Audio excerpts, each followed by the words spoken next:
ஸ்ரீராம ஜெயம். நம்ம இன்னைக்கு திருபுவன நாயகி சமேத திருமாகரளீஸ்வரர் திருக்கோவில் தரிசனம் பண்ண வந்திருக்கோம். மாகரல் அப்படிங்கிற இந்த பாடல் பெற்ற ஸ்தலம் காஞ்சிபுரத்திலிருந்து 16 கிலோமீட்டர் தொலைவுலையும் உத்திரமேரூரிலிருந்து 12 கிலோமீட்டர் தொலைவுலையும் இருக்குது. காஞ்சியிலிருந்து உத்திரமேரூர் சாலையில் இடதுபுறம் இந்த திருக்கோவில் இருக்குது. திருஞான சம்பந்தரால் பாடல் பெற்ற ஸ்தலம் இது. மிகவும் பழமையான கோவில் இது. பிரம்மா பூஜித்த தலம் இது. அதற்கு பிறகு ராஜேந்திர சோழன் காலத்தில் இங்கே உடும்பீஸ்வரர் திருக்கோவிலாக இந்த சிவபெருமான் காட்சி அளிக்கிறாரு. நம்ம தல புராணத்தை விரிவாக பார்ப்போம். முதலாம் ராஜேந்திர சோழன், இரண்டாம் ராஜேந்திர சோழன், முதலாம் குலோத்துங்க சோழன் இவங்களுடைய மெய்கீர்த்தியெல்லாம் கல்வெட்டுகளாக கிடைத்திருக்கு. சடையவர்மன் சுந்தரபாண்டியன் இந்த கோவிலுக்கு திருமட விலாகம் அப்படின்னு கோவிலை சுற்றிலும் அமைத்து சுந்தரபாண்டியன் திருவிழா அப்படின்னு கொண்டாடியதா கல்வெட்டுகள் கிடைத்திருக்கு. நம்ம கோவில் சன்னதி தெருக்கிட்ட வந்துட்டோம். சன்னதி தெருவில் நேராக தெரியுது பாருங்க, அது திருஞான சம்பந்தர் மண்டபம் அப்படின்னு சொல்கிறாங்க. இப்போ காலப்போக்கில் பாழடைந்து விட்டது.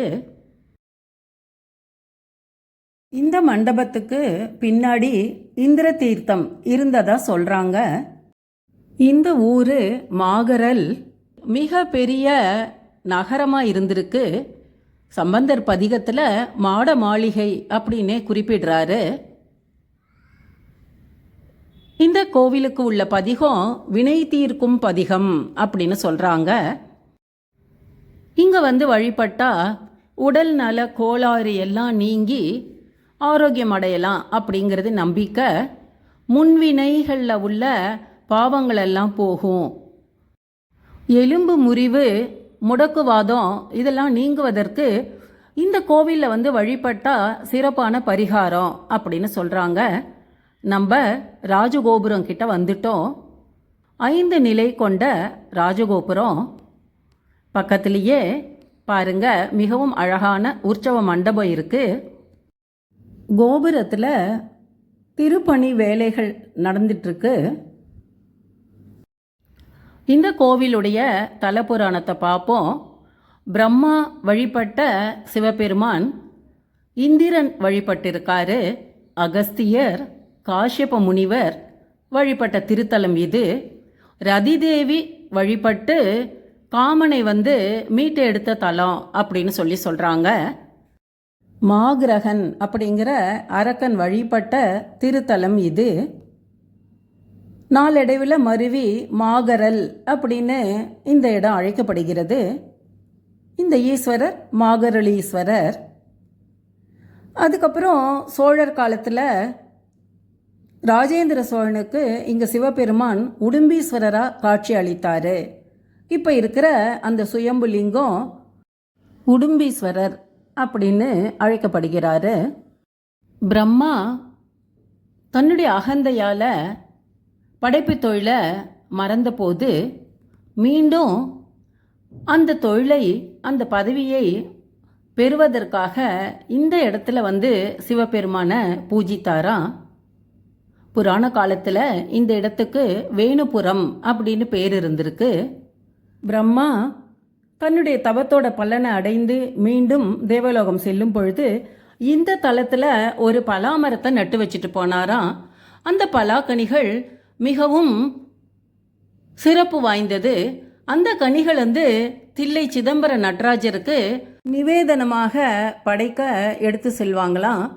அந்த நடராஜர் பிரசாதம் பலாக்கனி ராஜேந்திர சோழனை சென்று அடையுமா. இது மாதிரி தொடர்ந்து நடந்து வரும்பொழுது இந்த வேணுபுரத்தில் திருமாகரலில் இருந்த அந்தணர்கள் இந்த பலா மரம் நமக்கு ரொம்ப வேலைப்பளு அதிகமாகுது அப்படி சொல்லி அந்த மரத்தை எரிச்சிட்டாங்களாம். தில்லை நடராஜருக்கு நிவேதனம் செய்யப்பட்ட பலாக்கனி வரலன்னு ராஜேந்திர சோழன் இந்த ஊருக்கு படைகளோட வந்து நடந்தது என்ன அப்படின்னு அறியும்போது அந்த மரம் அழிய காரணமாக இருந்த அந்தணர்களை தலையை சீவுமாறு கூறிவிட்டு ஊரை விட்டு கிளம்பிடுறாரு. திருஞான சம்பந்தர் பாடி பரவசம் அடையிற மாதிரி அழகான ரிஷபாரூடர் காட்சி. ஆனால் ராஜேந்திர சோழனுடைய படை தளபதி அந்த அந்தணர்களையெல்லாம் சோழராஜா சொன்ன மாதிரி தலையை சீவாமல் இரவு முழுவதும் நடைப்பயணமாகவே அழைத்து சென்று விடியும்போது ஒரு ஊரில் விட்டுட்டு வந்துடுறாராம். அந்த இடம்தான் விடிமாகரல் அப்படின்னு இப்பயும் அழைக்கப்படுகிறது. ராஜேந்திர சோழன் மிகவும் கோபமாகவும் வருத்தமாகவும் அந்த தண்டனையை சொல்லிட்டு இந்த ஊரை விட்டு கிளம்பும்போது ஊர் எல்லையில் ஒரு பொன்னாலான உடும்பை பார்த்தாராம். அது என்ன அப்படின்னு சொல்லி அதை துரத்திக்கிட்டு போகும்போது அது ஒரு புற்றில் போய் உள்ளே போயிடுதான். அந்த உடும்புடைய வாழை பிடிச்சி இழுக்கும்போது அதிலிருந்து ரத்தம் பீரிடவும் ராஜேந்திர சோழன் மயக்கமுற்று விழுந்துட்டாராம். அப்போ அங்கே ஒரு அந்தன சிறுவன் ராஜேந்திர சோழனை தெளிவித்து, இது சிவபெருமான் தான், சுயம்புலிங்கம், உனக்கு காட்சி கொடுக்கறதுக்காகவே வந்திருக்காரு. இந்த சுயம்புலிங்கத்தை நீ இங்கேயே பிரதிஷ்டை பண்ணி கோவில் கட்டணும்னு சொன்னாராம். அந்த அந்தன சிறுவன் இப்பையும் செய்யாற்றங்கரையில் இருக்கிற பொய்யா பிள்ளையார் தான் அப்படின்னு சொல்கிறாங்க. அதனால இந்த பொன்னாலான உடும்பின் பார்த்த அந்த புற்று அப்படியே சுயம்புலிங்கமாக இங்கே அந்த இடத்துல கோவில் கட்டினதாக சொல்கிறாங்க. இப்பையும் லிங்கம் உடும்பினுடைய வாளை போன்று மிகவும் சிறியதாக தான் இருக்கும். எப்பயுமே கவச்சம் போட்டு இந்த மூலவரை மூடி இருக்காங்க. அபிஷேகத்தின் போது மட்டும்தான் நம்ம அந்த சிவபெருமானை தரிசனம் பண்ண முடியும். நம்ம இப்போ மூலவர் சன்னிதான கிட்ட வரப்போகிறோம். துவாரபாலகர்கள் பாருங்க, மிகவும் சிறப்பான அமைப்பு. ஸ்ரீ திருமாகாளீஸ்வரர் திருக்கோவில். இப்போ மூலவரை தரிசனம் பண்ணிக்கிறோம். பக்கத்திலேயே உற்சவ விக்கிரகங்கள் இருக்கிற மண்டபத்தில் சிறப்பான தரிசனம். மூலவர் உடம்பின் வால் வடிவமுள்ள மிக சிறிய லிங்கம். ஆவுடை மிக சிறப்பான அமைப்பு. இந்த கோவிலுடைய பதிகத்தை இங்கே கல்வெட்டாக போட்டிருக்காங்க. வினை தீரும் பதிகம். சோமாஸ்கந்த மூர்த்தியை பிராகாரத்தில் தரிசனம் பண்ணிக்கிறோம். சிறப்பு என்னன்னா, இந்த அபிஷேக தீர்த்தத்தை இந்த நோயுற்றவர்கள் 48 நாள் அருந்தி வந்தால் எத்தகைய நோயாக இருந்தாலும் தீந்துரும் அப்படிங்கிறது தீவிர நம்பிக்கை. உச்சிக்கால பூஜையப்போ மட்டும்தான் அந்த அபிஷேக தீர்த்தத்தை நம்ம வாங்கிக்க முடியும். அதனால பல பக்தர்கள் காத்திருந்து உச்சிக்கால பூஜையை தரிசனம் பண்ணுறாங்க. நம்ம தரிசனத்துக்கு வந்திருந்தப்போ கூட ஒரு பெற்றோர் தன்னுடைய மகனுடைய கால் முறிவுக்காக இந்த தீர்த்தத்தை வாங்கிட்டு போகிறதுக்காக அபிஷேகத்துக்கு காத்திருந்தாங்க.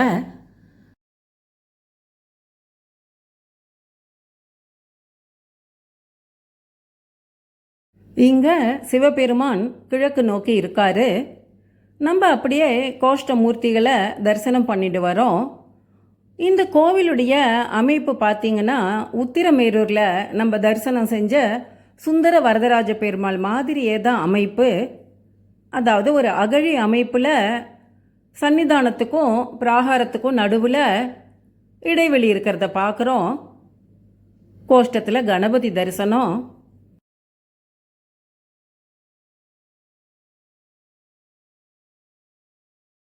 அதுக்கு அடுத்தாப்புல அப்படியே பிராகாரத்தை தொடர்ந்து வந்தால் தட்சிணாமூர்த்தி. சிறப்பு என்னன்னா, தட்சிணாமூர்த்தி கையில் வீணை இருக்குது. பாருங்க, மேலே சுதை சிற்பத்தில் தெளிவாக தெரியுது. இந்த கோவிலுடைய விமானம் கஜபிருஷ்ட விமானம். அதாவது யானையின் பின்புறம் போன்ற அமைப்பு. இந்த திருமாகரளீஸ்வரர் ஆலயத்துக்கு திருஞான சம்பந்தர் அருளிய பதிகத்தை வினை தீர்க்கும் பதிகம் அப்படின்னு சொல்கிறாங்க. பதிகத்துடைய முதல் பாடலை பார்ப்போம். விங்கு விளை கழனி மிகு கடைசியர்கள் பாடல் விளையாடல் அரவம் மங்குலொடு நீள் கொடி கண் மாடமலி நீடு பொழி மாகரலுலான் கொங்கு விரி கொன்றையொடு கங்கை வளர் திங்களணி செஞ்சடையினான் செங்கண் விடை அண்ணலடி சேர்பவர்கள் தீவினைகள் தீரும் உடனே. இந்த பதிகத்தில் சிறப்பு என்னன்னா, மாகரலுலான் மாகரலுலான் அப்படின்னு சொல்லி இந்த திருமாகரல்ல இருக்கிற ஈஸ்வரனே, உன்னை வணங்குபவர்களுக்கு எல்லா வினைகளும் தீரும், தீவினைகள் தீருமுடனே அப்படின்னு எல்லா பாடல்கள்லேயும் வரும். இந்த முதல் பாடலுடைய பொருளை பார்க்கலாம். நல்ல விளைச்சல் நிலம் கழனி, அதில் அந்த விவசாயிகளுடைய பாடல் ஆடல் எப்பயும் கேட்டுட்ருக்கோம். கொடிகள், நீள்கொடிகள், மாட மாளிகை, அந்த மாதிரி நல்ல ஊர் செழிப்போட சிறப்போடு இருக்கும். நீடு பொழின் மாகரலுலான், அப்படிப்பட்ட மாகரலில் அந்த மாதிரி ஊரில் இருக்கிற மாகரல் ஈஸ்வரனே, அந்த ஈஸ்வரன் எப்படி இருக்காருன்னா, கொங்குவிரி கொன்றையொடு, கொன்றை மலர் சூடி கங்கை வளர் திங்களணி, சடாமுடியில் கங்கையும் சந்திரனும் இருக்குது. செஞ்சடையினான், செஞ்சடை உடையவர். செங்கண் விடை அண்ணலடி, செங்கண் சிவந்த தாமரை போன்ற கண்களை உடைய திருமாலை விடையாக கொண்ட, ரிஷபமாக கொண்ட அண்ணலடி சேர்பவர்கள், அந்த சிவபெருமானை சேர்பவர்களுடைய தீவினைகள் தீரும் உடனே. இந்த நோய் தீர்க்க வல்ல உடும்பீஸ்வரர் சிவபெருமான் திருக்கோவிலில் நடந்த அற்புதத்துக்கு மிக சமீபத்து எடுத்துக்காட்டா 1950களில் திரு சுப்பராய பிள்ளை அப்படின்னு ஒரு சிவபக்தர், அவர் இடுப்புக்கு கீழே செயலிழந்து போனப்ப எல்லா மருத்துவர்களும் கைவிட்டுட்டாங்களாம். அப்போ அவருக்கு வயது 74. அப்போ இந்த சைவ மரபுப்படி திருமுறையில் கயிறு சார்த்தி பார்த்தல் அப்படின்னு செய்வாங்க. அதில் எந்த பதிகம் வருதோ அதை ஓதுவது அப்படிங்கிறது அந்த மரபு. அப்படி கயிறு சார்த்தி பார்த்ததில் இந்த திருத்தலத்துக்கு சம்பந்தர் அருளிய விங்கு விளை கழனி மிகு அந்த பதிகம்தான் வந்துதான். அந்த சுப்பராய பிள்ளை அவர்கள் இந்த கோவிலுக்கே வந்திருந்து தங்கி 48 நாள் இந்த கோவிலில் அந்த பதிகத்தை பாராயணம் பண்ணி இந்த அபிஷேக தீர்த்தத்தை தினந்தோறும் பிரசாதமாக பெற்று இருந்து வந்தாராம். அவருக்கு விரைவிலேயே அந்த நோய் குணமாகி அதுக்கப்புறம் உழவார பணி நிறையா செய்ததா வரலாறு சொல்லுது. அப்படிப்பட்ட நோய் தீர்க்கும் இந்த சிவபெருமான் பிராகாரத்தை நம்ம வலம் வந்துருக்கோம். முருகர் சன்னதி. இங்கே சிறப்பு என்னன்னா, அந்த மாகரலன் அப்படிங்கிற அரக்கன் வழிபட்டார் இந்த கோவில்லன்னு பார்த்தோம். அந்த மாகரலன் மற்றும் மலையன் இந்த அரக்கர்கள் காசியப்ப முனிவருடைய தவத்துக்கு இடையூறாக இருந்தாங்க. அப்போ காசியப்ப முனிவர் இந்த சிவபெருமானை வேண்டும்போது சிவபெருமான் பாலசுப்பிரமணிய சுவாமியை வேல் கொடுத்து அனுப்புகிறாரு. நீ அந்த மாகரலன் மலையனை வதம் பண்ணி காசியப்ப முனிவருடைய யாகத்தை நல்லபடியாக பூர்த்தி செய்ய வைக்கணும் அப்படின்னு சொன்ன உடனே முருகர் அந்த மாகரலன் மலையனை சம்ஹாரம் செஞ்சதா வரலாறு. அந்த மாகரலன் மலையன் வதம் பண்ண சுப்பிரமணிய சுவாமி கோவில் உத்திரமேரூரில் இருக்கிற இளையனார் வேலூர் பாலசுப்பிரமணிய சுவாமி கோவில். நம்ம ஸ்ரீராம ஜெயம் குழுவில் அந்த கோவிலை தரிசனம் பண்ணியிருக்கோம். டிஸ்கிரிப்ஷன் பாக்ஸில் அந்த லிங்கை கொடுக்குறேன். ஸ்ரீ துர்கை மற்றும் சண்டிகேஸ்வரரை தரிசனம் பண்ணிக்கிறோம். இந்திரன் இங்கே பூஜை பண்ணதுக்கான காரணத்தை பார்க்கலாம். ஹிரண்யகசிப்புவுடைய மனைவி கயாது பிரகலாதனை கர்ப்பம் தரித்திருந்தப்ப அந்த அசுரகுல வாரிசை அழிப்பதற்காக இந்திரன் முயற்சிக்கிறாரு. அந்த பாவம் தீர்றதுக்கு தான் இந்த கோவிலில் வந்து சிவபெருமான வழிபட்டதா தல புராணம் சொல்கிறது. அடுத்ததா ரதிதேவி, சிவபெருமான் காமனை எரித்தப்ப ரதிதேவி இந்த கோவிலில் வந்து பிரார்த்தனை செஞ்சு மீண்டும் மங்களம் அடைந்ததா, காமனை தான் மட்டும் பார்க்குற மாதிரி அடைந்ததா தலப்புராணம் சொல்கிறது. அதனால ரதிதேவிக்கு மங்களம் கொடுத்த சிவபெருமான் இவர். இந்த கோவிலுடைய ஸ்தல விருட்சம் எலுமிச்சை மரம் மற்றும் பிரம்மா இங்கே நட்டு வச்சதுனால பலாமரத்தையும் ஸ்தல விருட்சமாக கருதுறாங்க. இந்த பிராகாரம் முழுவதும் இந்த கோவிலுடைய தல புராணத்தை தான் எழுதியிருக்காங்க. இப்போ நம்ம இந்த பிராகார பிரதர்ஷனம் முடிஞ்சு அந்த மூலவர் இருக்கிற மகா மண்டபத்துக்கே வரப்போகிறோம். அடுத்ததாக நம்ம வந்து சிவகாம சுந்தரி சமேத நடராஜ பெருமாளை தரிசனம் பண்ணிக்கிறோம். அப்படியே பிராகாரத்தை தொடர்ந்து வந்தோன்னா இப்போ நம்ம இந்த கோவிலுடைய அம்பாள் சன்னிதானத்தை பிரதர்ஷனமாக வந்துன்னு இருக்கோம். கிழக்கு நோக்கிய சிவபெருமான், அம்பாள் தெற்கு நோக்கி இருக்காங்க. திரிபுவன நாயகி, புவன நாயகி அப்படின்னு அம்பாள் பேர். மிகவும் சிறப்பான தரிசனம் பாருங்க. இது உடும்பீஸ்வரர் சன்னிதானம்.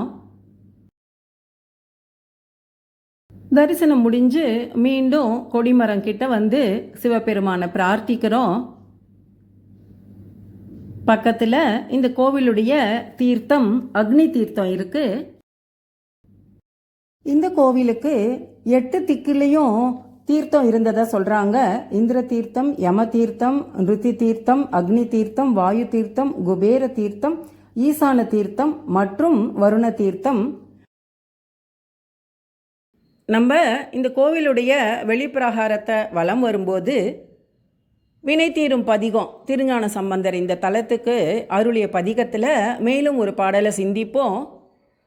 திருமுறைகள் சத்திய வாக்கு வேதம், அந்த வினைகள் தீரும் பதிகத்தை தமிழுடைய அழகை சிந்தித்து கொண்டே வலம் வருவோம். வெய்ய வினை நெறிகள் செல வந்தனையும் மேல் வினைகள் விட்டலுருவீர் மைகொள்வீரி காணன் மதுவார் கழனி மாகரலுளான் எழிலதார் கைய கரி கால்வரையின் மேலதுரி தோளுடைய மேனி அழகார் ஐயனடி சேர்பவரை அஞ்சி அடையா வினைகள் அகலும் மிகவே. மிகவும் சிறப்பான பாடல் பாருங்க. சந்தம் எவ்வளவு சிறப்பாக இருக்குது. என்னன்னா, வந்த வினையும் வருகின்ற வல்வினையும் எல்லா வினைகளும் விட்டு அகலுவீர், அந்த வினைகள்லாம் தீந்துடும். எப்போ? மைகொள்விரி காணன் மதுவார் கழனி மாகரலுளான் எழிலதார். இப்போ நம்ம இந்த கோவிலுடைய தெற்கு வாசல் வழியாக வெளியில் வந்து தெற்கு வீதியை பார்க்குறோம். ஒரு காலத்தில் மாட மாளிகையாக இருந்த நகரம் இது. சோழர்கள் பாண்டியர்கள் காலத்துக்கு அப்புறமும் விஜயநகர பேரரசு காலத்தில் வீரதேவ மகாராயர், கம்பண்ண உடையார் முதலியோர் வந்து இந்த கோவிலுக்கு திருப்பணிகள் நிறைய செஞ்சுருக்காங்க. பதிகத்தை தொடருவோம். வந்த வினையும் வருகின்ற வல்வினையும்னு சொல்லுவோம். அந்த மாதிரி நம்ம முன்பு செய்த பாவமும் இனி வரக்கூடிய தீவினைகளும் எல்லாமும் வந்து தீந்துவிடும். எப்போனா இந்த மேகம் சூழ்ந்த வயல்களை உடைய எழில் நகரமான இந்த மாகரலில் இருக்கும் சிவபெருமானை வணங்குபவர்களுக்கு வினைகள் தீரும் அப்படின்னு சொல்கிறாரு. அவர் அந்த பெருமானுடைய அழகை குறிப்பிடும்போது கஜமுகாசுரனை வதம் பண்ண அந்த யானையின் தோலை உரித்து போர்த்த அழகிய மேனியை உடைய அந்த சிவபெருமானை, அவருடைய திருவடிகளை நினைந்து வழிபடுபவர்களுடைய வினையானது அஞ்சி அகன்று ஓடுங்கிறாரு. வினைகள் அகன்று ஓடும், அஞ்சி ஓடும் அந்த பக்தர்களை பார்த்து அப்படி சொல்கிறாரு. இந்த கோவிலில் வீற்றிருக்கும் சிவபெருமானுக்கு 12 திருநாமங்கள் இருக்கு.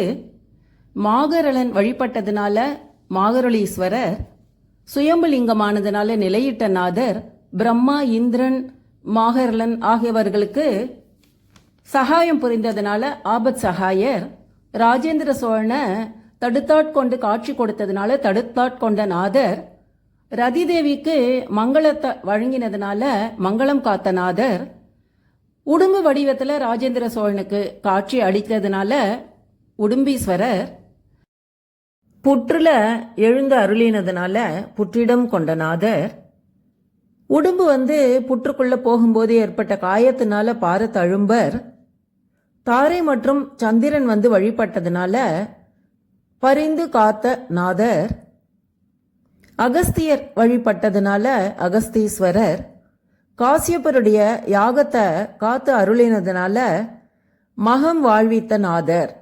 இந்த மாதிரி 12 திருப்பெயர்கள் நம்ம தரிசனம் பண்ண நடராஜர் சிற்சபை விமானத்தை தான் இப்ப பார்க்கிறோம். இது திரிபுவன நாயகி விமானம். நம்ம இந்த கோவிலுடைய வெளி பிராகார பிரதர்ஷனம் முடிஞ்சு மீண்டும் கொடிமரம் கிட்ட, ராஜகோபுரம் கிட்ட வரப்போறோம். இந்த மண்டபம் யாகசாலை மண்டபம்.